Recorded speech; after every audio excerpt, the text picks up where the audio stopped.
আসি, সামনে চলে আসি, বসি বসি।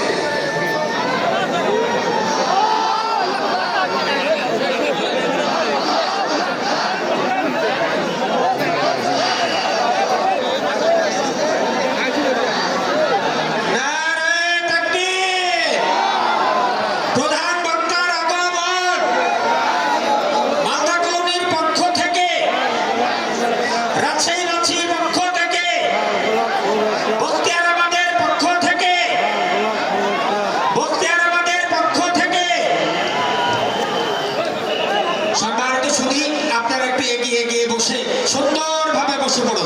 আমরা যার জন্য এতক্ষণ প্রতীক্ষায় ছিলাম তিনি আমার সামনে উপস্থিত হয়ে গেছেন ইনশাআল্লাহ, আলহামদুলিল্লাহ।